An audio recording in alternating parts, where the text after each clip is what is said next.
잘 보이시나요? 네. 네. 저는 오늘 오리지널 워드투백이랑 네거티브 샘플링 등등 발표를 맡게 됐는데, 먼저 오리지널 워드투백 논문 발표부터 하겠습니다.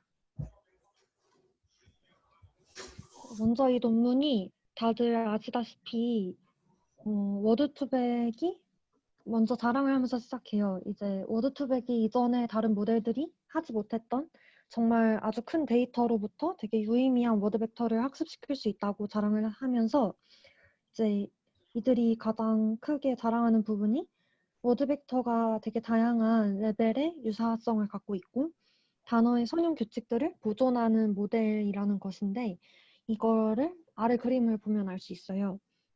그래서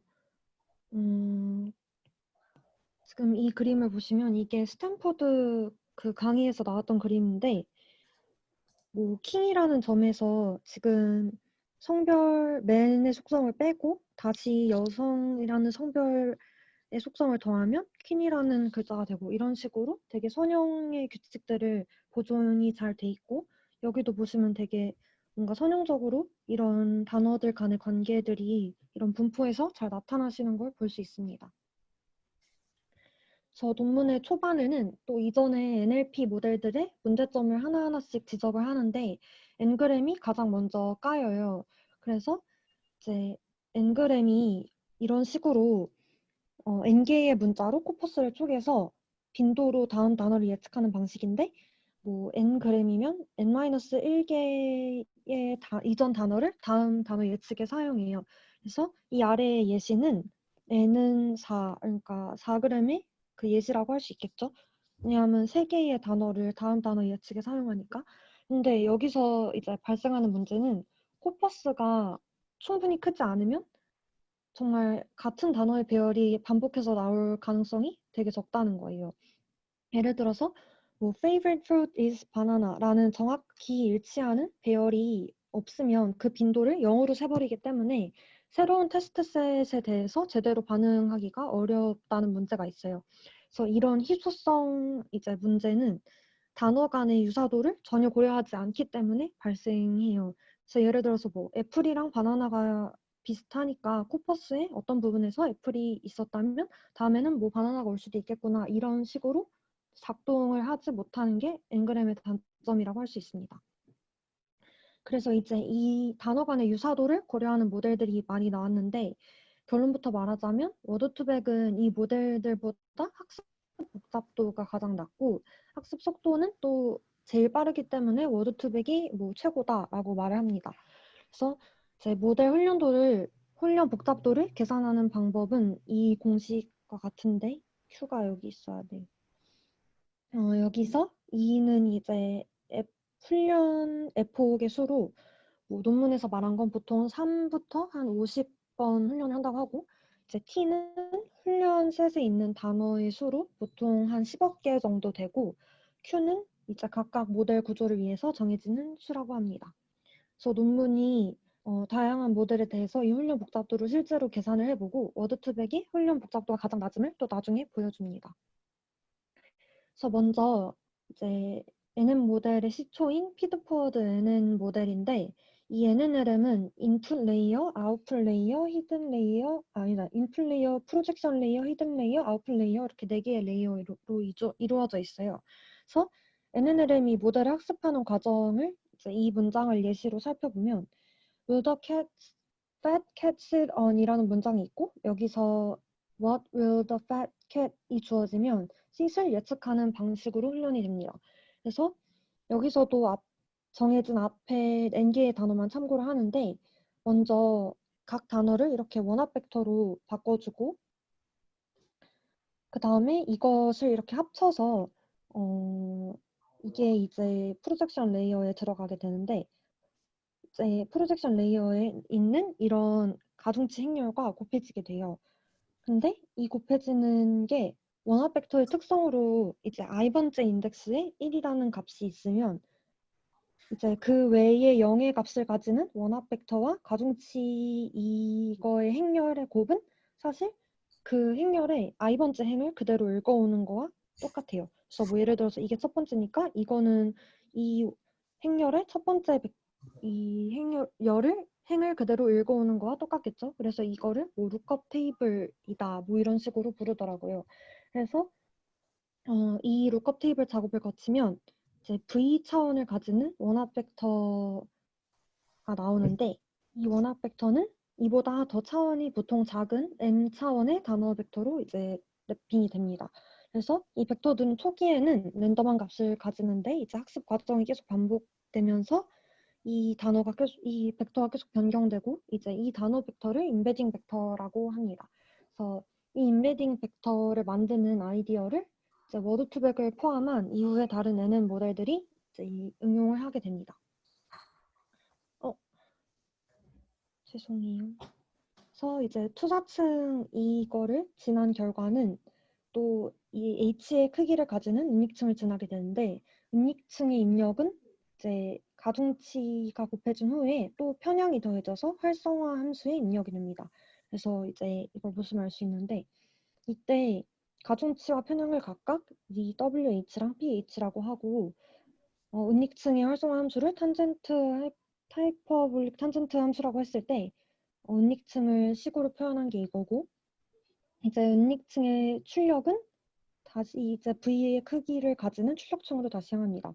그래서 이 과정에서 또 다시 가중치가 곱해지고 편향이 더해지면 입력이었던 원학 벡터들과 이제 동일하게 또 V 차원의 벡터를 얻게 됩니다. 그래서 출력층에서는 활성화 함수로 소프트맥스 함수를 사용을 하는데 B 차원의 벡터는 소프트 함수를 지나면서 각 원소의 값이 0과 1 사이의 값을 갖게 돼서 총합이 1이 되는 그런 확률로 변합니다.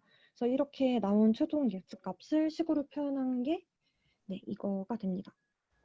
그래서 이거를 실제로 정답이 되는 이 단어 원합 벡터 값에 가까워져야 되기 때문에 크로스 엔트로피를 손실함수로 정해서 이 둘 사이의 거리를 좁히는 그런 과정입니다. 그래서 프로젝션 레이어에서 이제 각 임베딩 벡터들의 값이 가중치 벡터에 곱해지는 과정에서 이제 총 n 곱하기 d 번의 연산이 발생하고 이 m을 d라고 보시면 돼요. 그다음에 은닉층을 지나면서 이제 n 곱하기 d 곱하기 h 연산이 발생을 하고 마지막으로 아웃풋 레이어에서 h 곱하기 v번의 연산이 발생해서 NNLM의 총 연산 복잡도는 다음과 같다고 합니다. 그래서 여기서 제일 큰 부분은 h 곱하기 v 텀인데 이를 줄이기 위해서 되게 많은 방법들이 있다고 해요. 그중 이제 하나가 이진트리로 v번의 연산을 미치 2인 로그를 씌운 v로 줄이는 것입니다. 이때 모든 단어에 소프트맥스를 원래대로 취하는 게 아니라 이진트리를 구성해서 소프트맥스를 취해주는 방법인데 원리는 이 그림을 보시면 알 수 있어요. 그래서 이 LW는 지금 W라는 이제 리프에 도달하기까지의 패스의 길이에요. 그러니까 얘 같은 경우에는 하나, 둘, 셋 해서 뭐 3개가 될 수 있겠죠. 그래서 여기에서 또 이거는 이제 루트에서 W라는 이까지 도달하는 패스에서 만나는 이제 J 플러스 1번째 노드를 의미를 하고 그러면 이제 이 루트 같은 경우에는 보시다시피 1이 되겠죠, 이 값이. 그리고 이거는 이제 노드에 고정된 임의의 한 자식, 아래의 입을 의미를 하면서 여기는 단순하게 왼쪽이면 뭐 왼쪽이면 1, 뭐 오른쪽이면 마이너스 1 이런 식으로 표현이 되는데 이제 얘가 왼쪽 자식이라고 생각을 하면 이 꺽쇠가 두 개가 있는 이 공식이 x가 참일 때는 1, 뭐 거짓일 때는 마이너스 1을 반환하는 함수로 생각을 해보면 이제 왼쪽 자식일 때 1, 왼쪽 자식이 아닐 때 마이너스 1의 값을 나오겠죠. 그다음에 하이로키 소프트맥스를 이용할 경우에는 기존의 15나 스킵그램에 있었던 그 가중치 매트릭스를 사용하지 않게 되고 대신에 v-1개의 인터노드가 각각 길이가 n짜리인 웨이트 벡터를 가지게 돼요. 그래서 이를 이제 각각 노드에 배정을 해주고 학습에서 이것들을 업데이트 해줘요. 그래서 h는 여기서 히든 레이어의 값입니다. 값 벡터입니다. 그래서 이렇게 정의를 하고 이런 방법으로 식을 계산을 하다 보면 이제 이거를 j 플러스 1번, 즉 노드에 도달하기까지 몇 번 움직이는지를 곱한 것이기 때문에 이 로그 v 로그 2v번에 연산만 하면 된다는 거죠. 그래서 예를 들어서 뭐 15개의 단어가 있으면 이런 식으로 해서 총 4번의 연산만 하면 된다. 이런 식으로 해서 단어의 수가 엄청 많을 때 연산 복잡도를 효과적으로 줄일 수 있는 방법이에요. 또 하나의 되게 장점이 특정 노드가 이제 왼쪽 자식으로 갈 때의 확률이 시그모이드 여기 x고 그다음에 특정 노드가 오른쪽 자식으로 갈 때는 시그모이드 마이너스 x 즉 1에서 시그모이드 x를 뺀 값이기 때문에 히든 레이어 값에 대해서 모든 단어들의 확률을 더한 값이 1이라는 것을 되게 쉽게 나타낼 수 있어요. 그래서 소프트 펑션, 맥스 펑션에서 계산이 되게 오래 걸렸던 이유가 확률 계산을 이제 모든 확률 계산을 해주기 위해서 모든 결과의 합을 1로 만들기 위해서 되게 연산이 오래 걸렸는데 이 과정에서는 전체 확률에 대한 계산 없이 그냥 쭉 이 노드들을 따라서 나온 수를 곱하다 보면 전체 합을 1로 만들 수 있어서 계산량이 또 효과적으로 준다고 합니다. 그래서 워드2백의 경우는 이 허프만 바이너리 트리라는 걸 또 이용을 하는데 여기서는 아예 단어의 빈도를 세고 그 순서대로 이렇게 노드를 나열되도록 트리를 짜고 그 다음에 바이너리 트리를 진행을 하기 때문에 되게 자주 등장하는 단어들은 이전 바이너리 트리의 그림보다 덜 움직여서 노드에 도달하고 그래서 더 전체적으로 그 계산량이 준다고 해요. 그래서 여기에서 또 워드2백은 응익층이 나중에 볼 건데 워드2백은 응익층이 없기 때문에 응익층에 해당하는 연산이 아예 없고 그다음에 그래서 소프트맥스 노멀라이제이션을 위해서 연산량에 따라 되게 전체적인 연산량이 크게 영향을 받게 됩니다. RNN의 경우도 되게 마찬가지로 이런 식으로 계산을 해주면 연산 복잡도가 이렇게 나오고 여기서도 이 V가 줄어들 수 있기 때문에 가장 큰 부분은 H 곱하기 H 부분이 됩니다. 그래서 이 모델이 기본적인 형태의 NN 모델과 다른 것은 우선 아까 말했듯이 은닉층이 없다는 거예요. 그래서 뭐 인터넷 자료들을 찾아보면 이 모델의 그림을 그릴 때 가운데 층을 은닉층이라고 설명하는 경우가 굉장히 많은데 워드2백의 은닉층은 활성화 함수가 없기 때문에 아까 말했던 룩업 테이블 연산이랑 똑같은 연산을 하고 그래서 구분을 위해서 프로젝션 레이어라고 불러주는 게 좀 더 구분이 잘 될 거라고 생각을 해요. 그래서 또 다른 점은 이제 각 단어의 원합 벡터가 하나의 행렬로 아까는 합쳐졌는데 이건 합쳐지지 않고 이제 각각 프로젝션 레이어에 이렇게 입력으로 들어가게 돼서 나중에 프로젝션 레이어에서 이 벡터들 평균인 평균 벡터를 구하게 됩니다. 그래서 이렇게 구해진 평균 벡터가 두 번째 가중치 행렬의 곱과 곱해지고 이 곱셈의 결과로 단어 개수와 같은 비차원의 벡터가 나오고 또 앞에 과정과 똑같이 소프트 맥스 함수 취하고 뭐 크로스 엔트로피 함수, 순실 함수를 이용해서 정답과의 오차를 줄이는 그런 방식으로 얘는 작동을 합니다.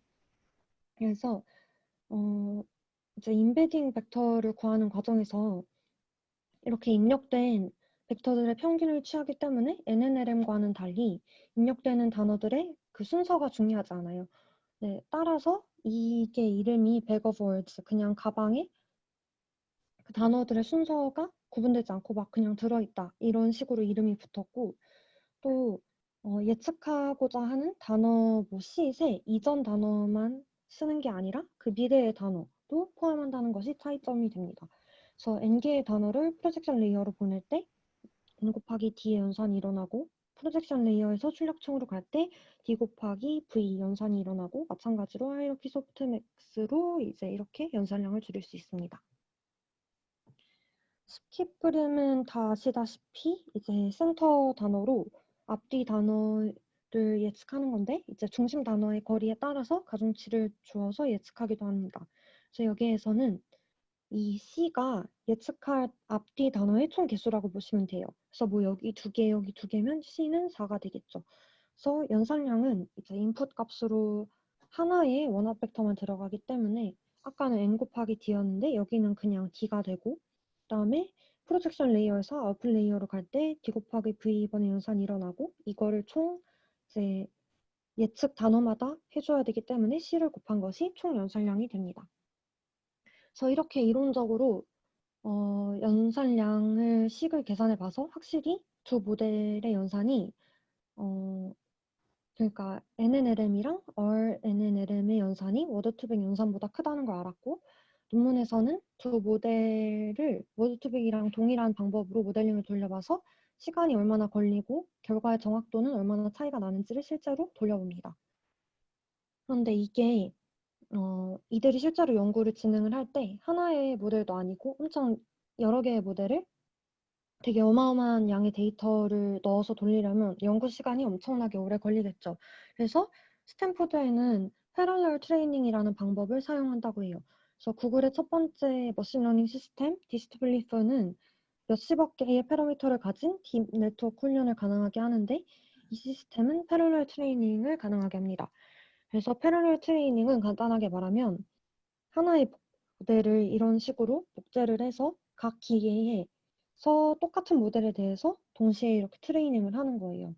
근데 이때 전체 데이터를 또 나눠서 이 기계들에 각각 이렇게 배정을 해줍니다. 그래서 똑같은 모델들이 전체 데이터의 일부분으로 각자 트레이닝을 동시에 진행을 하게 되는 거예요. 그래서 이제 각 전 기계에서 계산된 이 정보들이 이 파라미터 서버로 보내져서 파라미터를 업데이트하게 되는 그런 방식이 됩니다.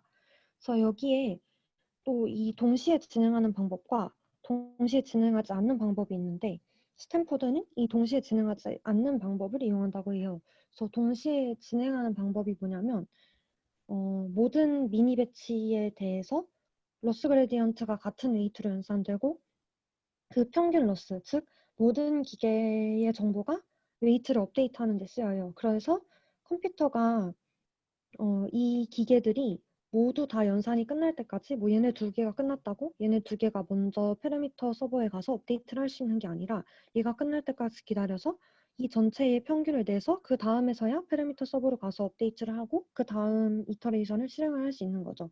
그래서 시간이 오래 걸리는 반면 이 비동시에 진행하는 이 방법은 이제 업데이트가 완료된 기계는 바로 패러미터 서버에 가서 업데이트가 된 패러미터를 바로 패치해 오기 때문에 얘보다는 연산 속도가 빨라서 얘를 이용한 것 같습니다.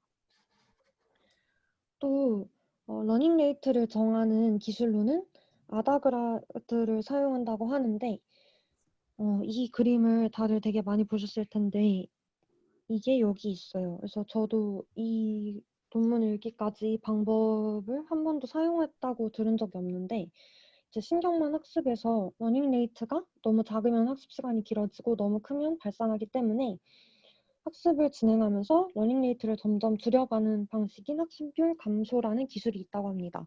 그래서 이 방법은 이 학습률 감소를 이제 각각의 파라미터에 대해 맞춤으로 진행하는 방식입니다. 그래서 이 원리를 식으로 살펴보면 h라는 변수를 만들어서 이 변수에 기존 기울기 값의 제곱을 계속 더해주고 이거를 이용을 해서 이제 이렇게 루트 h분의 1을 이 기존 기울기 값과 기존 기울기 값에 곱해줘서 이걸 w에서 빼서 학습률을 그렇게 갱신하는 방법입니다. 그래서 만약에 크게 갱신된 파라미터가 있다면 이 h 값이 커지겠죠. 이걸 더해줬기 때문에. 그러면 이 학습률은 낮게 조정될 거겠죠. 그래서 이런 식으로 학습률 감소가 4개의 변수 파라미터의 원소마다 다르게 적용된다고 합니다. 그래서 실제로 논문에서 모델을 돌리는 과정들을 설명해 놓은 걸 보면 이 방법 때문에 학습률이 선형적으로 감소하고 마지막 에폭에서는 거의 0에 가깝게 되는 것을 확인할 수 있습니다. 네, 그래서 이제 다 봤는데 여기서 헷갈리면 안 되는 것이 이제 중심 단어에서 주변 단어를 예측하는 거나 또 반대 방향에서 예측을 하는 거나 이 두 가지 예측을 통해서 우리가 얻는 최종 결과는 각 단어의 워드 벡터, 임베딩 벡터들이라는 거예요. 그래서 이 다양한 단어들의 워드 벡터들이 유사한 단어의 워드 벡터들을 비슷하게 생기도록 만드는 것이 곧 모델의 성능이라고 할 수 있어요. 그래서 이게 가장 이들이 모델의 성능에서 초점을 두는 기준이고, 참고로 이제 선형대수 뭐 연산을 뭐 할 수 있다. 앞에서 이런 말이 나왔는데 그 부분에 논문에서 코사인 디스턴스로 이들을 계산한다고 되어 있어서 이게 무슨 말인가 하고 찾아봤더니 지금 움짤에서 보시는 것처럼 예를 들어서 이 움직이는 이 점과 이 점의 단어 벡터가 있다고 생각을 하면 이제 모델이 유사한 두 단어의 내적 값이 코사인 스타가 돼요. 그러니까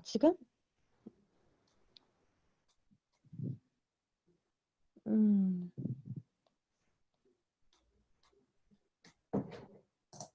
지금 계속 이 줄어들고 다시 늘어나는 이 삼각형의 밑변, 네, 이 부분이 코사인 내적 값, 그러니까 내적 값이 되겠죠? 즉 코사인 세타 값이 되겠죠? 그래서 이 두 점이 만약에 이렇게 완전히 지금 바로 일사점처럼 완전히 겹친다면 이 코사인 세타, 즉 내적 값이 가장 큰 부분이 되겠죠. 그래서 이런 식으로 이런 원리를 이용해서 유사한 단어들이 비슷한 워드 벡터를 가지도록 이렇게 만드는 것이라고 합니다. 네. 근데 이렇게 워드 벡터가 유사한 단어들끼리 되게 비슷하게 나왔다는 것을 어떻게 평가할까라고 생각을 하면 이제 이것을 평가하기 위해서 이게 스탠포드에서 구성한 모델의 테스트 셋인데 뭐 이런 아날로지의 답을 맞추도록 유도를 합니다. 그래서 예를 들어서 프랑스 파리 하면 뭐 독일에는 뭐 베를린 이런 식으로 이 물음표에 나오는 단어를 맞추도록 하는 방식으로 모델의 성능을 예측을 하는데 워드 벡터들이 진짜 유사한 단어들끼리 비슷하게 생겼다면 이렇게 아까 보여드린 그 그래프처럼 공간상에서 되게 잘 표현이 됐을 거고 그러면 아날로지 태스크를 잘 수행할 수 있겠죠. 그래서 테스트를 위해서 8,869개의 의미론적인 질문들이랑 1,675개의 구문론적, 뭐 문법적 그런 질문들을 만들었다고 해요. 그래서 여기에서 이제 두 단어의 쌍을 랜덤하게 뽑아서 총 2,500개의 문제를 제작을 했고 이때 음, 이때 뉴욕 이런 식으로 이렇게 떨어져 있는 두 단어로 이루어진 절 같은 것은 포함을 하지 않는 방향으로 테스트셋을 제작했다고 합니다. 그래서 트레이닝에 사용할 데이터로는 구글 뉴스 코퍼스를 사용을 했는데 여기서 스탠포드 강의를 보면 글로브는 트레이닝 데이터로 사전의 어휘를 이용한 것으로 알고 있는데 이런 데이터의 성격이 되게 모델 성능에도 영향을 끼친다고 해요. 그래서 더 자세한 내용은 강의 동영상에 있으니까 들으실 때 참고하시면 좋겠고 그래서 이 코퍼스에는 그 구글의 뉴스 코퍼스에는 60억 개의 단어들이 있는데 처음에는 되게 가장 많이 사용하는 단어 100개만 뽑았다가 워드벡터 차원이 너무 커져서 좀 더 빠르게 결과를 얻기 위해서 가장 많이 사용된 3만 개의 단어로 어휘를 제한한 학습 데이터를 일부러 우선 모델을 평가했다고 해요. 그래서 단어 벡터 차원이랑 훈련 데이터 크기를 증가시키면서 이런 식으로 어, 백오브 월드 구조를 테스트한 결과가 이제 이 표에 나오는 건데 차원 증가나 데이터 증가 둘 중 하나만 진행할 경우에는 개선이 되게 크게 막 개선되지는 않고 둘을 같이 증가시킬 때 좀 값이 잘 개선되는 것을 확인할 수 있습니다. 네. 또 다른 모델과의 성능 비교도 하기 위해서 트레이닝 데이터랑 644원의 단어 벡터를 이용한 결과를 이제 비교를 했는데 이 실험에서는 어휘를 3만 개로 제한하지 않고 되게 구문론적인 유사도에 초점을 둔 뭐 LDC라는 코퍼스에서 소개된 테스트셋도 포함시켰다고 해요. 그래서 뭐 LDC는 펜실베니아 대학교에서 공개된 뭐 연구나 개발 목적의 언어 데이터라고 합니다. 네. 그래서 이때 NNLM이랑 RNN은 이제 이전에 8개 단어들을 입력으로 해서 모델링을 했다고 하고 RNN의 경우에는 한 개의 CPU에서 이거를 돌리는데 거의 8주의 학습 시간이 걸렸다고 합니다. 그래서 결과를 보면 이 Bag of Words가 특히 되게 구문론적으로 좋은 결과를 보이는데 이 이유를 제가 나름대로 좀 생각을 해봤어요. 그래서 뭐 예를 들어서 나는 뭐를 먹는다 이런 문장이 있을 때 이 단어를 예측을 해야 되는데 만약에 의미론적으로 이 단어를 예측하려면 굉장히 단어들의 뭔가 폭이 다르겠죠. 그래서 만약에 이거의 답이 사과인데 내가 바나나를 선택했다. 그러면 이거는 이거를 틀린 거라고 생각을 하기 때문에 좀 정확도가 비교적 낮은 것 같아요. 그런데 뭔가 구문론적인 그런 문장을 생각해보면 뭐 예를 들어서 small이라는 단어가 있으면 smallest 이런 식으로 뭔가 품사를 예측을 하면 끝나는 문제이기 때문에 뭔가 정확도가 비교적 높지 않나 이런 생각을 했습니다. 네. 그래서 또 스킵그램은 이제 백오버월드 모델보다는 구문론적으로는 좀 부족하지만 NNLM보다는 또 확실히 좋고 그다음에 의미론적으로는 더 높은 정확도를 보이는 걸 알 수 있습니다. 그래서 여기서 또 이 RNNLM이 NNLM보다 성능이 좀 낮은 이유는 RNN이 비선형 응익층에서 연속적으로 연결되기 때문이라고 논문에 써 있는데 이 말이 아마 이제 워드투백이 그러니까 아니 테스트가 어휘 간의 선형적인 관계를 파악하는 태스크를 만들어 놨기 때문에 어레넨의 이런 비선형적인 은닉층의 특징이 뭔가 문제가 돼서 이렇게 좀 정확도가 낮게 나온 게 아닌가라는 생각을 했습니다. 제가 잘 이해한 건지는 모르겠네요. 네. 그래서 이제 또 왼쪽에 이 표는 한 개의 CPU로 이제 모델을 돌린 거고 오른쪽에 표는 아까 앞에서 말했던 디스트블리프 방법으로 이제 돌린 건데 왼쪽에서 비로소 이 워드투백의 성능이 되게 좋고 학습 시간이 월등히 짧다는 것이 잘 드러납니다. 그래서 이 디스트블리프라는 방법을 쓰는 것을 뭔가 추천을 하고 있고 그래서 또 이 테스트를 앞에 말한 테스트 셋에만 제한을 시킨 게 아니라 뭐 마이크로소프트에서 공개한 데이터로도 한번 테스트를 해봤다고 해요. 그래서 이 센텐스 컴플리션 챌린지라는 데이터는 각 문장에 한 개의 단어가 빠져 있는 1,400개의 문장 데이터가 제공이 되는데 기존의 가장 높은 정확도는 뭐 N그램 LSA 기반 모델, 뭐 로그 바이리니어 모델, RNN을 결합한 모델로 이제 55.4%라고 해요. 근데 이제 여기서는 주변 단어로부터 이제 빈 단어 한 칸, 중심 단어를 예측하는 것이므로 스킵그램을 사용해서 성능을 평가를 해봤을 때 스킵그램 자체로는 이것보다 좀 낮은 정확도가 나타나지만 이거를 RNNLM이랑 결합을 했을 때 58.9%로 더 높은 정확도를 보인다고 합니다. 네. 그다음에 앞에 논문 하나 발표가 끝났고 그 다음에는 이제 스킵그램의 워드 벡터 리프레젠테이션의 좀 질을 높이기 위해서 방법 3가지를 소개하는 논문인데 이거는 좀 따로 자료를 찾아보지 않아도 한번 읽으면 이해가 잘 되기 때문에 빨리 진행하겠습니다. 네, 이렇게 3가지 방법이 있다고 하고 우선 네거티브 샘플링부터 살펴보면 스킵그램의 목적 함수를 생각해보면 이렇게 생겼고 여기서 이 확률을 이렇게 정의를 하기 때문에 단어의 수가 그러니까 단어의 수 W, 이 W에 의해서 이 로그 P의 값이 되게 좌지우지가 많이 되겠죠. 근데 보통 우리가 단어의 수가 엄청나게 많기 때문에 이 로그 P의 값이 굉장히 커지는 좀 연산이 비효율적이게 되는 일이 발생을 합니다. 그래서 이거를 막기 위해서 앞에서 본 것 같이 하이러키 소프트맥스를 적용을 했었는데 여기서는 하이러키 소프트맥스의 대안으로 또 네거티브 샘플링을 제안을 합니다.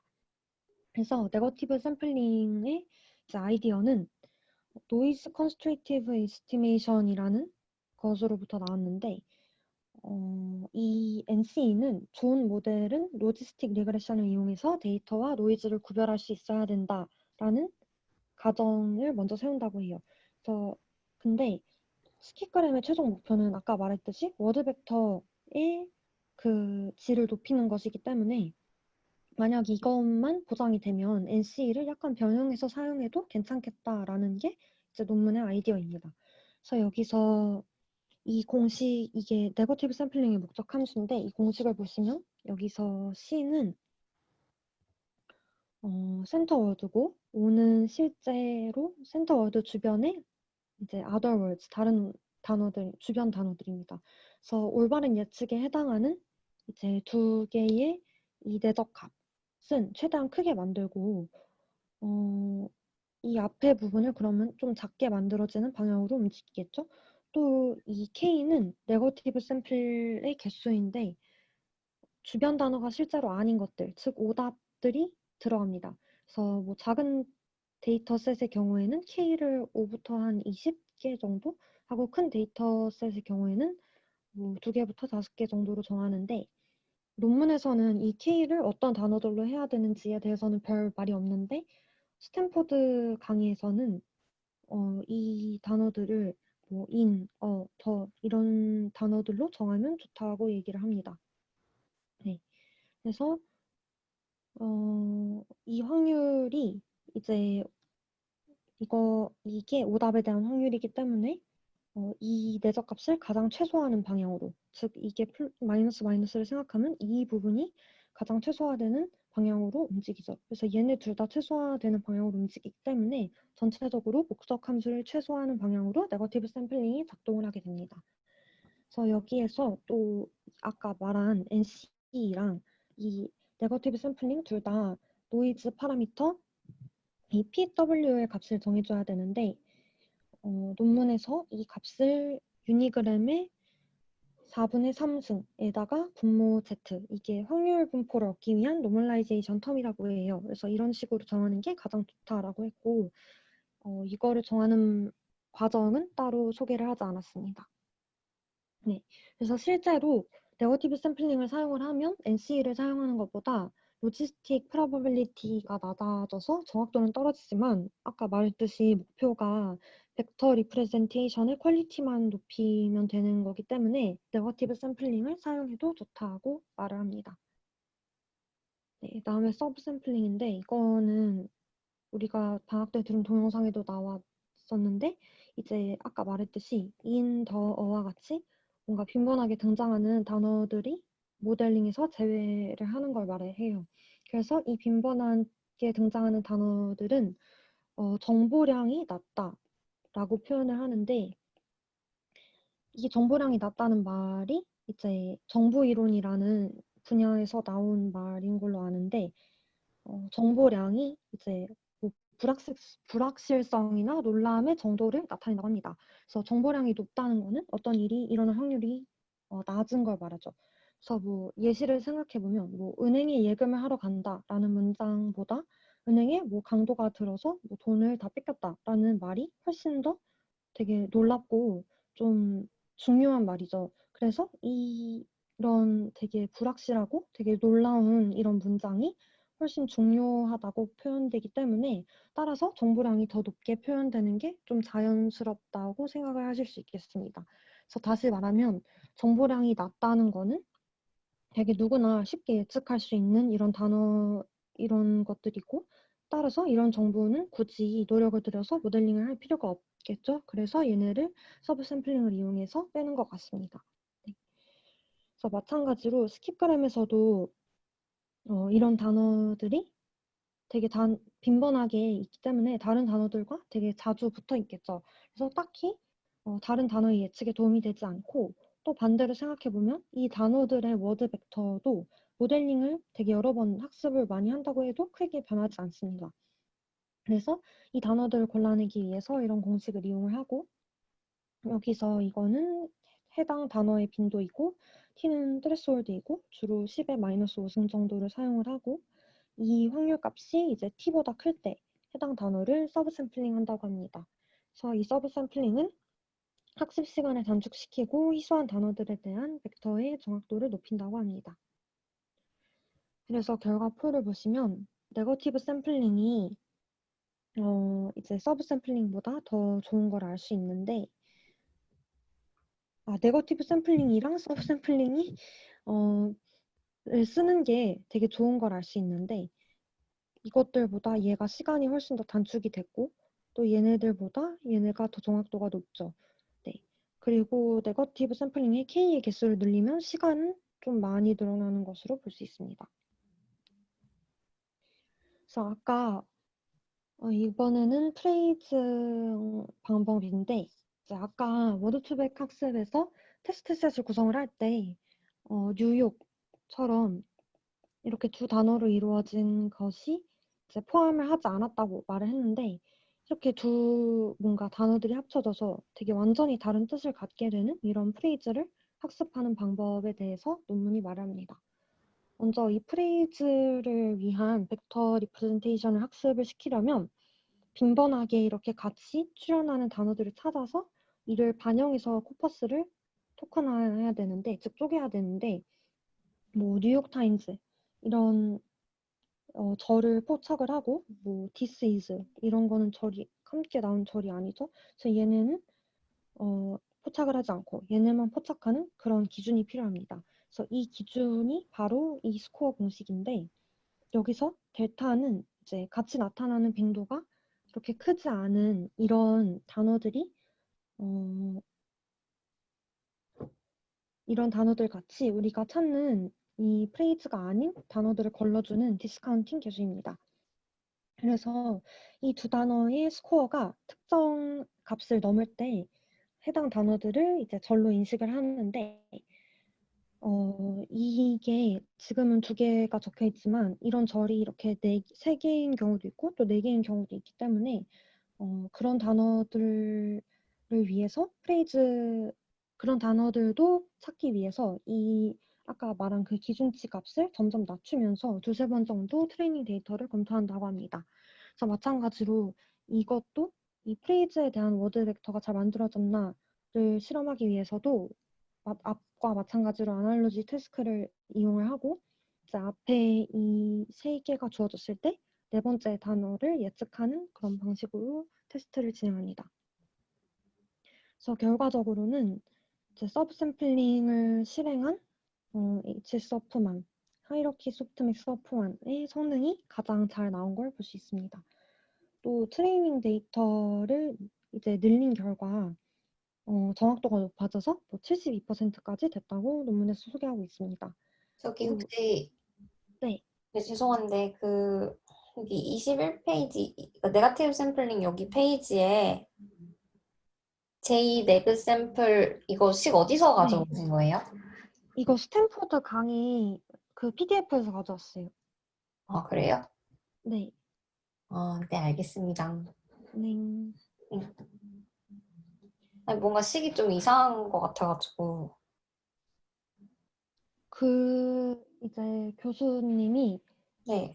그 원래 목적 함수를 보여주시고, 그 다음에 뭔가 학생들이 이해하기 쉽게 약간 식을 변형해서 적어 놓으신 거라고 뭔가 했던 것 같아요. 아, 그러니까 아래랑 좀 다르잖아요. 그래서 네, 아, 네. 네, 알겠습니다. 네. 그래서, 근데 아까 데이터의 크기를 높였을 때, 정확도가 72%까지 나왔다고 했는데, 이 데이터의 크기에 따라서 정확도가 되게 크게 달라진다고 해요. 그래서 데이터의 크기를 최대한으로 하는 게 좀 중요하다고 말을 하고 있고, 또 되게 재미있는 사실은 이제 앞에서 한 그런 아날로지뿐만이 아니라 이제 두 단어의 그 워드 벡터를 그냥 단순히 더했을 때 나오는 이 워드 벡터가 이런 프레이즈의 의미에 위치해 있다는 거예요. 그러니까 두 단어 벡터를 더했을 때 나오는 단어 벡터가 제대로 된 절이라는 거죠. 그래서 예를 들어서 여기에 이제 체코인이라는 단어랑 통화라는 단어를 합쳤을 때 코로나라는 체코의 화폐를 의미하는 단어가 나오고 뭐 여기서 러시아랑 뭐 강이라는 단어를 합쳤을 때 뭐 유럽에서 가장 긴 강으로 유명한 러시아의 뭐 불가강이 나타나는 이 의미하는 프레이즈가 나타나는데 이게 어떻게 가능할까라고 생각을 해보면 모델을 생각을 해보면 비선형 소프트맥스 함수에 인풋으로 들어가는 값들이 이제 단어 벡터와 선형 관계를 가지고 있고 단어 벡터를 이제 공간상에서 점으로 봤을 때 단어가 나타나는 위치를 나타내잖아요. 그래서 로그가 출력층을 지나면서 풀려서 곱셈으로 변하기 때문에 뭔가 두 단어 벡터의 합이 두 문맥의 위치의 곱을 뭔가 나타내는 게 아닐까라는 예상을 했습니다. 네, 감사합니다. 네. 질문 있으면 해주시면.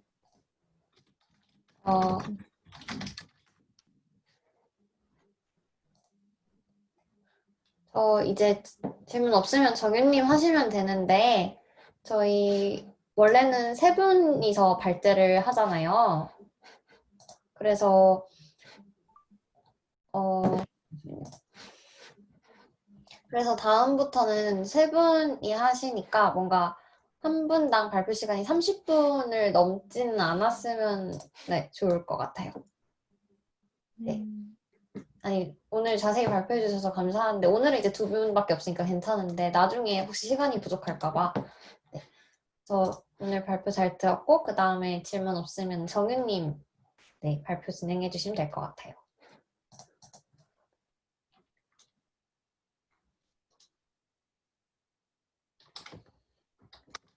보이시나요? 네, 네, 보여요. 네, 저는 글로브 발제를 맡았고요. 컨텐츠는 이렇게 구성이 돼 있고, 먼저 백그라운드를 좀 가볍게 짚고 넘어가려고 했는데, 일단 워드 레프레젠테이션이 단어를 이제 벡터로 표현하는 거잖아요. 그래서 여기에 테크닉이 이제 여러 가지가 있는데, 이제 크게 맨 처음에 이제 디스크리트 레프레젠테이션이랑 디스트리뷰티드 레프레젠테이션으로 나뉘고, 거기서도 이제 다이렉트 프레딕션이랑 카운트 베이스드 이런 식으로 나뉘어요. 그래서 이거를 좀 자세하게 살펴보면, 먼저 이제 discrete representation 같은 경우에는 여기는 이제 딕셔너리 기반이랑 그리고 원합 벡터를 통한 방법이 있는데 이제 딕셔너리에는 대표적으로 이제 워드넷이 있어요. 그래서 워드넷은 이제 영어 단어를 어떤 신셋이라는 어떤 유의어 집단으로 이제 분류를 하고 이러한 어휘 목록 사이에서 다양한 뭐 의미 관계를 뭐 기록하는 방법인데요. 반면에 이제 원합 벡터 같은 경우에는 표현하고 싶은 단어의 인덱스에다 1의 값을 부여하고 다른 인덱스에는 0을 부여하는 그런 방법이고 이제 이 두 가지 장점은 되게 직관적이고 뭐 사람이 굉장히 이제 이해하기 쉬운데 이제 반면에 단어의 이제 관계를 측정할 수가 없고 이제 사람이 직접 구축을 해야 한다는 그런 단점이 있어요. 그래서 새로운 단어가 나올 경우에는 일일이 대응을 해야 되는데 데이터가 많은 경우에는 이제 그게 사이즈가 굉장히 급격하게 늘어나게 되겠죠. 그리고 이제 다음으로는 단어의 이제 출현 빈도를 기반으로 계산하는 디스트리뷰티드 레프레젠테이션이 있는데 여기의 장점 같은 경우에는 단어의 관계를 측정하고 표현할 수 있고 이제 비지도 학습이라는 점이 또 장점이고요. 그리고 새로운 단어가 나올 경우에는 이제 코퍼스만 제공을 해주면 되고 다른 모델들과 결합을 해서 추가적인 정보도 제공을 할 수 있는데 단점은 이제 성능을 측정하기가 쉽지가 않아요. 그래서 이제 앞에서 발제를 해주셨지만 이제 워드2백은 이제 이 디스트리뷰셔널 하이포테시스에 근거한 방법인데요. 여기는 이제 앞에서 했으니까 간단하게 넘어가고 여기에서 이제 이 논문에서 말하고 싶은 게 이 방법은 이제 글로벌 스태티스틱을 사용하지 않는 건데요. 그래서 이제 그 아까 앞에서 말했지만 이제 카운트 베이스랑 프레딕션 베이스로 이제 나뉘게 되는데 여기 카운트 베이스 같은 경우에는 뭐 이런 LSA 뭐 이런 모델이 있고 프레딕션 베이스 같은 경우에는 뭐 스킵그램, 15 뭐 이런 식의 모델이 있어요. 그래서 카운트 베이스 같은 모델은 이제 통계 정보를 사용을 하는데 여기서 이제 core occurrence matrix라는 X를 구축하자는 게 이 방법의 목표예요. 그래서 여기서는 이제 두 가지 유형이 존재가 하는데 풀 다큐멘트랑 그리고 윈도우 기반이 이제 존재를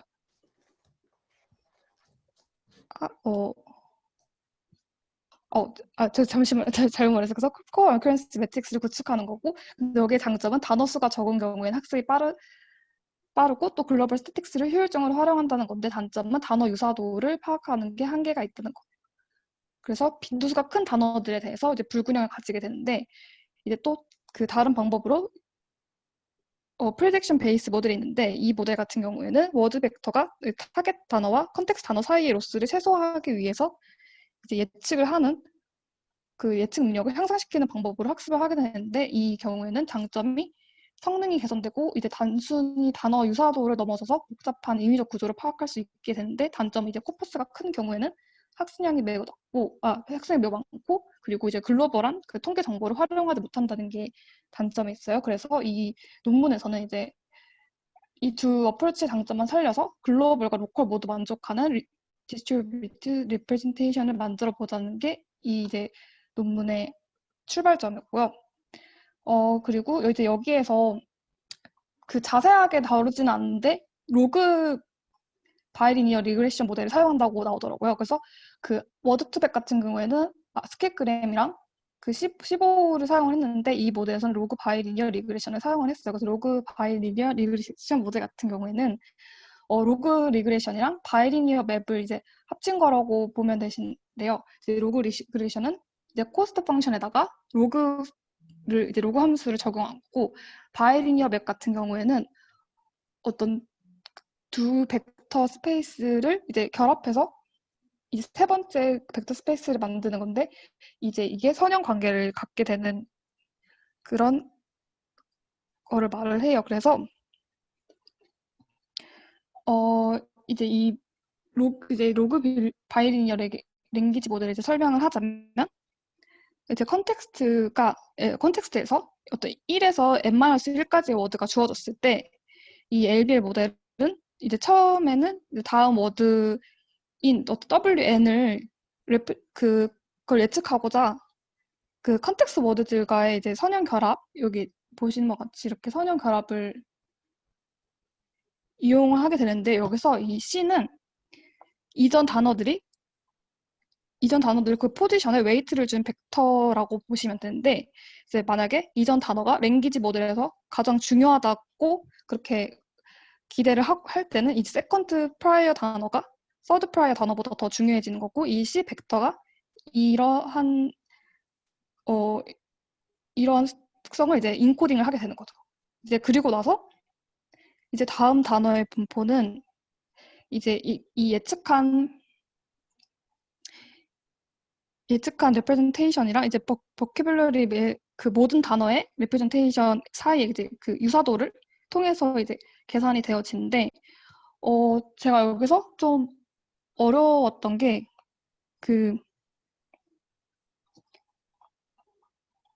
이 바이리니어 맵이라는 것 자체의 개념을 이제 처음 봐서 이 부분에 대해서 좀 이해를 해보려고 했는데, 이제 뒤에서 보시면 아시겠지만 이 모델 자체가 어떤 두 개의 그 워드 벡터 사이의 관계를 이제 찾고자 하는 건데요. 그래서 이게 보시면 이 바이리니어 맵 같은 경우에는 이제 세 개의 이런 벡터가 있다고 했을 때, 이제 바이리니어 맵을 이렇게 정의를 하고, 이렇게 하면 이게 모든 그 W에 대해서 BW 맵은 이제 V에서 X까지 이제 선형적인 맵을 갖게 돼요. 그리고 또 반대로 이제 모든 그 V 벡터에 대해서 이제 BV 맵은 똑같이 그 W에서 T까지 이제 라이니어 맵을 갖게 되는데, 그래서 이거를 쉽게 말하자면 어떤 그 바이리니어 맵의 그 첫 번째 엔트리를 우리가 그걸 이제 홀드했을 때, 홀드하고 나머지 그 세컨드 엔트리를 이제 바꿔갔을 때 그 결과가 이제 리니어 오퍼레이터가 된다는 거예요. 그래서 어떤 뭐 람다라는 상수가 있다고 할 때, 이거를 이 뭐 V에다가 곱하든 아니면 W에다가 곱하든 이제 이렇게 그 곱의 관계를 갖게 되고 이제 또 그 가산성도 갖게 되는데 어떤 V의 그 V 스페이스에 이제 벡터가 이렇게 두 개가 있고 이제 W에도 이렇게 두 개가 있다고 했을 때 이제 W1에다가 W2를 더한 게 이런 식으로 나눠질 수가 있고 마찬가지로 이제 W에 대해서도 이런 식으로 나눠지는 이런 특성을 갖는 것이 바이리니어 맵이라고 합니다.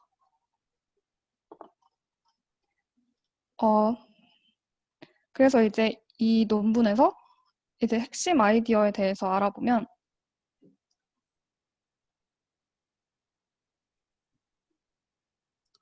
잠시만요. 아까 글로벌한 스태티스틱을 사용하지 않았다고 했잖아요. 워드2백에서. 그래서 이거를 사용을 해서 더 좋은 어떤 워드 레프레젠테이션을 만들자는 게 키 아이디어라고 할 수가 있고요.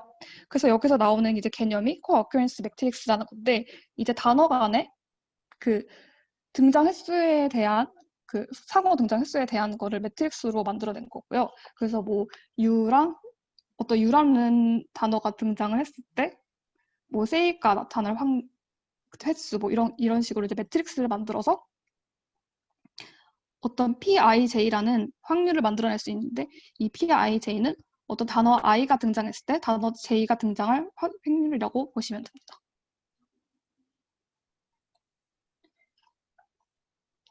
그래서 여기서 또 등장하는 개념이 확률비라는 개념이에요. 그래서 확률비는 이 목적은 어떤 그 두 가지 워드에 대한 관계를 이제 알려고 하는 게 목적이라고 할 수 있고요.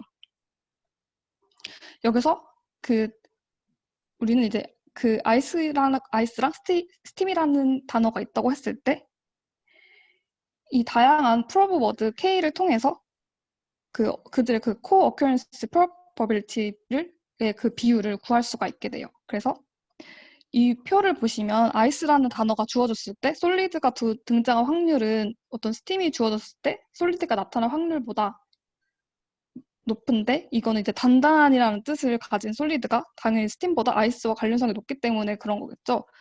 그래서 이 비솔리드 아이스를 이제 비솔리드 스팀으로 나눈 값을 보면 이제 1보다 훨씬 큰 값인 8.9라는 값을 가지게 돼요. 반대로 이제 가스에 대해서 이제 보면은 이런 식으로 0.0085라는 값이 나왔죠. 그래서 아이스랑 스팀과의 관련성이 높거나 굉장히 그 관련성이 없다는 거를 알 수가 있어요. 그래서 이처럼 글로브의 이제 저자들은 이제 특정 단어 K가 주어졌을 때 인베딩된 두 단어 벡터의 내적이 두 단어의 그 코어큐런스 프로바빌리티의 그 레이쇼가 되게끔 그래서 인베딩을 하려고 했어요. 그래서 코퍼스 전체를 학습시키다 보면 이제 아이스나 스팀이 이제 K가 될 수도 있잖아요.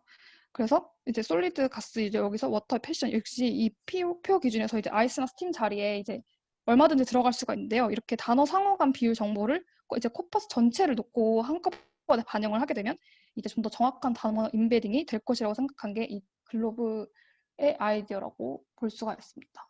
그래서 이제 목적 함수를 보면 여기서 이 W는 워드 벡터고 이제 W tilt는 이제 맥락 워드 벡터라고 보시면 됩니다. 그래서 이 방정식에서 이 오른쪽 이 값은 이제 코퍼스에서 추출이 되고 이 F 함수는 어떤 불특정 파라미터에 의존을 할 수 있게 되는데요. 이 F에 대한 F가 어떤 함수인지에 대한 가능성이 굉장히 방대하지만 이 F 함수를 고려하는 거를 이제 제한하기 위해서 이제 몇 가지 절차를 이제 거치려고 하는데 우선은 이제 F가 벡터 공간에 존재하는 비율 EPJK분의 PIK를 인코딩을 해야 됩니다. 그래서 벡터 공간이 본질적으로 이제 선형 구조이기 때문에 이를 위해서 이렇게 가장 자연스러운 방법이 이제 벡터 차이를 함께 하는 겁니다. 그래서 이 목적을 가지고 우리가 오브젝티브 펑션을 이런 식으로 바꿀 수가 있고,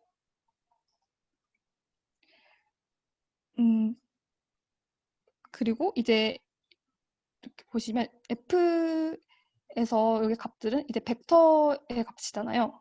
근데 이 오른쪽은 이제 스칼라 값이에요. 그래서 이 F가 뭐 신경망을 통해서 굉장히 막 복잡한 함수가 될 수도 있지만 그렇게 하면 이제 우리가 성형 구조를 포착하는데 굉장히 복잡해지기 때문에 그래서 이 문제를 이제 풀하기 위해서 이 닷 프로덕트를 이제 가져와서 닷 프로덕트로 이제 표현을 했고 이거는 이제 벡터 차의 그 리니어 스트럭처를 보존할 뿐만 아니라 이제 그 F가 벡터 공간의 이제 차원을 이렇게 뭔가 뒤죽박죽 만드는 것을 방지할 수 있다고 합니다.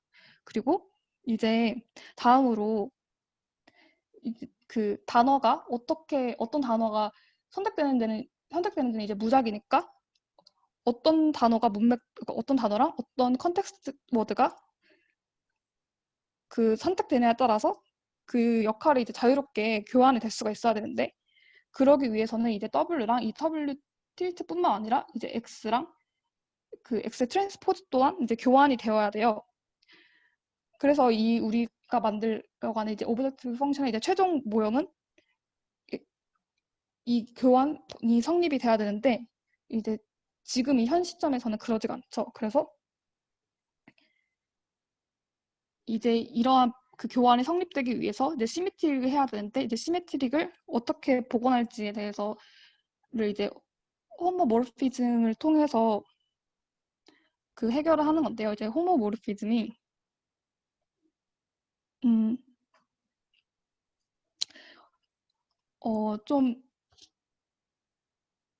그러니까 호모모르피즘은 어떤 두 개의 그룹 사이에 그 모든 연상과 어떤 관계를 보존하는 사상을 의미를 해요.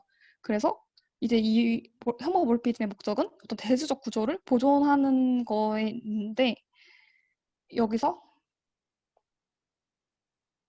어떤 G 스타라는 군이랑 이제 H 점 다시라는 이제 군이 있다고 했을 때 어떤 함수가 F에서 H에서 그 H가 G에서 H로 갈 때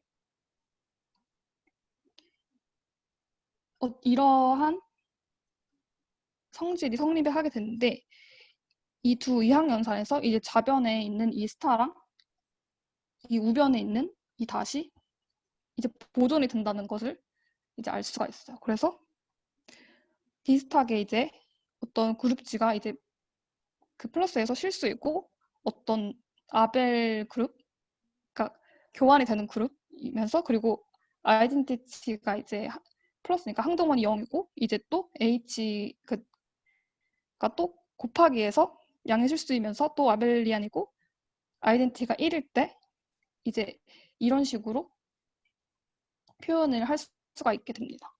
그래서 이러한 것을 창안을 해서 이제 R 플러스 어떤 그룹 두 개가 이제 R 플러스랑 R에 어떤 X가 이렇게 있을 때 이렇게 표현을 할 수가 있고 이제 인버스가 이제 우리 마이너스로 이제 표현을 해야 되기 때문에 이제 마이너스로 하고 여기 같은 경우는 이제 나누기로 이제 표현을 해줘서 아까 우리가 봤던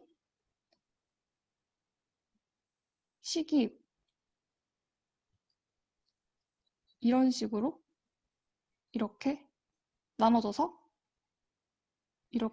이런 분수꼴로 변환이 된 것을 볼 수가 있습니다. 그리고 이제 더 그 공식을 좀 더 간편하게 만들기 위해서 아까 앞에서 봤던 세 번째 그 방법을 사용해서 이게 이런 식으로 정의가 되었기 때문에 이제 WJ가 없다고 하면 이 위에를 이렇게 표현을 할 수가 있겠죠.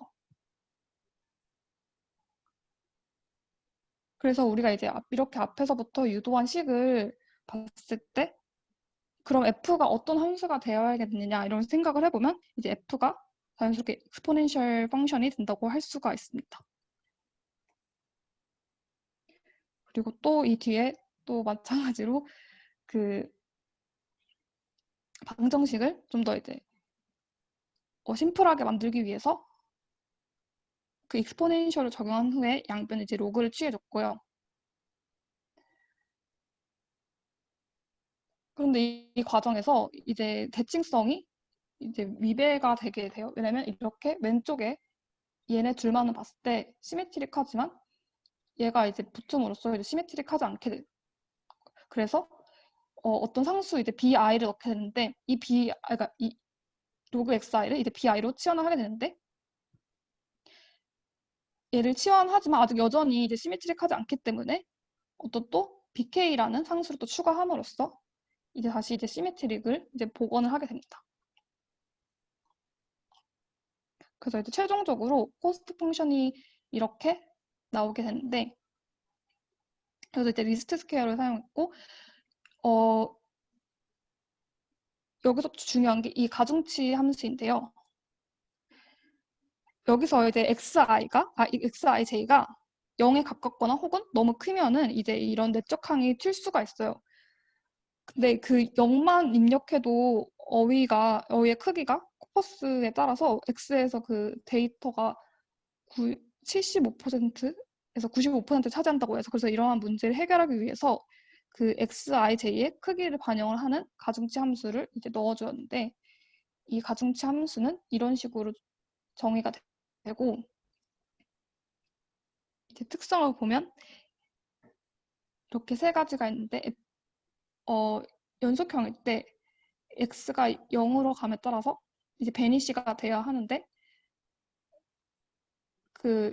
이게 피니치가 되기 위해서 이제 x는 0이어야 되고 그리고 코어 어큐런스가 이제 오버웨이트 되면 안 되기 때문에 그러니까 레어한 코어 어큐런스가 오버웨이트 되면 안 되기 때문에 그 논 디크리징이면 안 되고 그리고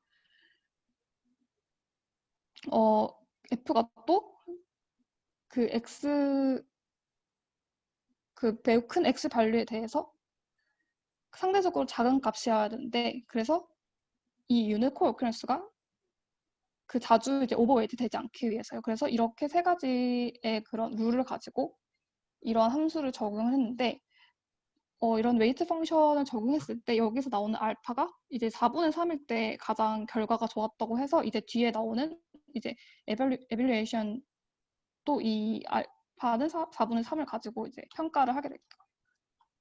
그리고 이제 relationship to other models가 있는데 여기 같은 경우에는 이제 그 unsupervised 모델 같은 경우 학습 모델 같은 경우에는 이제 궁극적으로 그 코퍼스의 그 발생 통계에 기초해서 그 모델 간의 그 공통점이 존재를 하게 돼요. 근데 어떤 스키그램이나 뭐 IVLVL 같은 어떤 최근의 윈도우 기반 방법들이 이제 뭔가 이러한 관계에 있어서 다소 뭔가 불투명한 점이 있었는데 이거를 이제 규명하기 위해서 나온 챕터였는데 이 부분은 사실 그렇게 중요하지 않은 것 같아서 그냥 빠르게 보고 넘어가면 이렇게 모델이 그 소프트맥스로 그 일반적인 소프트맥스로 됐죠. 그 정의를 하면 이거를 이제 코스트 펑션은 이렇게 정의가 되고 이걸 이제 코 어큐런스 매트릭스로 변환을 하면은 계산이 더 빨라지기 때문에 이런 식으로 변환을 하고 그리고 어떤 이런 우리가 그 노테이션에 따라서 이걸 다시 적용을 해보면 이제 이 함수가 그 크로스 엔트로피가 돼요. 근데 크로스 엔트로피 같은 경우에는 이제 이제 그 Q 함수가 이제 가능성이 낮은 사건에 너무 많은 가중치를 두고 이제 긴 꼬리를 가지게 만드는 그런 위험성이 있기 때문에 이거를 이제 그냥 코스 엔트로피를 이런 식으로 이제 그 리스트 스퀘어로 바꾸고 그래서 어떤 일련의 절차를 거쳐서 결국 나오는 게 자기네들의 원래 여기 그 모드 논문에서 만든 모델이다. 라는 게 결국 이 장에서 취지였고요. 그래서 이제 이 글로벌 모델이 어떤 성능을 보이는지에 대해서 보면은 이 논문에서 이제 세 가지 태스크에 대해서 평가를 했는데 처음에는 이제 그 단어를 유추하는 거, 그리고 단어 유사성, 그리고 그 엔티티의 이름을 이제 리코그니션 하는 건데요. 이제 데이터셋은 이렇게 사용을 했고, 하이퍼 파라미터는 아까 말씀드린 알파는 이제 4분의 3을 이용하고 이런 식으로 하이퍼 파라미터를 설정을 했고, 그 이제 비교한 모델들은 이렇게 SVD랑 시브 그리고 스키크램 등이 있습니다. 그래서 이제 유추에 대해서 봤을 때 여기서 보실 수 있다시피 어떤 세 가지, 그러니까 두 가지 그 질문 유형에 대해서 다 글로브가 높은 성적을 냈습니다. 그래서 15랑 스키크림과 비교해도 이제 월등히 좋은 성적을 냈고, 유사성 이제 태스크에 대해서도 이제 글로브가 이제 압도적으로 또 압도적은 아니지만 어쨌든 가장 좋은 성적을 냈고, 또 NER 태스크는 앞에보다는 아니지만 그래도 굉장히 우수한 성과를 내는 걸 알 수가 있습니다. 그래서 여기 이제 결과를 보면 글로브가 어떤 다른 모델에 비해서 뭔가 상당히 좋은 성능을 내고 있다. 그리고 어떤 뭐 신텐틱 태스크에서는 에이시메트릭한 컨텍스트 윈도우 작고 에이시메트릭 컨텍스트 윈도우가 좋고 뭐 이런 식으로 나오는데 이거는 좀 그냥 스킵을 해도 될 것 같고, 그래서 최종적으로 워드2백은 어떤 그 네거티브 샘플의 수가 10이 넘어갈수록 퍼포먼스가 작아지는데, 그 같은 코퍼스랑 같은 보캐블러리 그리고 같은 윈도우 사이즈에서 글로브는 훨씬 더 좋은 성능을 낸다는 것이 이제 결과입니다. 그래서 이제 마지막에 그 글로브의 최종 그 장점과 단점을 이제 다시 살펴보자면, 이제 장점으로는 이제 벡터 공간에서 어떤 그런 하위 리니어 릴레이션십을 포착하도록 단어 벡터를 적용해서 보통 워드2백보다 성능이 좋다고 하네요. 그리고 또 단어와 단어보다는 어떤 단어쌍과 단어쌍 사이의 관계를 고려해서 단어 벡터에 좀 더 실용적인 의미를 추가했고, 그리고 더와 같이 이제 무의미한 스탑워드의 가중치를 낮게 줄 수 있었고요. 근데 단점으로는 이제 계산 복잡성이 매우 높아서 메모리를 많이 필요합니다. 앞에서 이 부분을 스킵을 했던 것 같은데, 아까 여기서 이제 유사성 태스크에서 보시면 이제 글로브의 이제 사이즈가 굉장히 큰 거를 볼 수가 있죠. 이런 식으로 굉장히 메모리를 많이 필요로 하고, 특히 그 코어 어큐런스 매트릭스랑 관련된 하이퍼 파라미터를 변경하는 경우에는 그 행렬을 다시 재구성해야 되기 때문에 시간이 굉장히 많이 걸립니다. 그리고 반대 단어쌍을 분리하는 방법, 예를 들어서 양호한, 나쁜 그런 단어 같은 경우에는 일반적으로 벡터 공간에서 서로 매우 가깝게 위치하고 있는데, 그래서 이런 단어가 있는 정서 분석 같은 NLP 자동업에서 단어 벡터의 성능이 제한된다고 합니다. 사실 이 논문에서는 글로브가 워드2백보다 훨씬 뭔가 성능이 좋다 뭐 이런 식으로 말을 하고 있지만, 제가 찾아봤을 때는 워드2백보다 뭐 성능이 무조건 좋다고 하지는 않는 것 같더라고요. 그래서 네, 일단 논문 자체에서는 이제 글로브가 굉장히 많은 그 NLP 태스크에서 좋은 성능을 내고 있다고는 합니다. 네. 혹시 질문 사항 있을까요?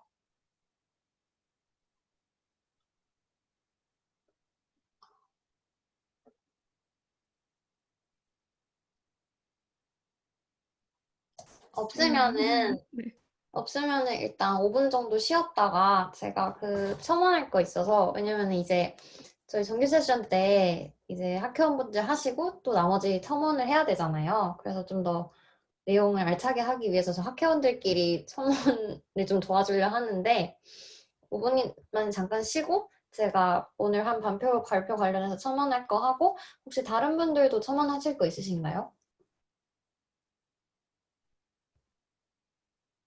네, 없으면은 없는 줄 알고, 네, 그러면 5분 정도 쉬었다가 다시 할게요. 네, 기록 잠시 중계할게요. 네.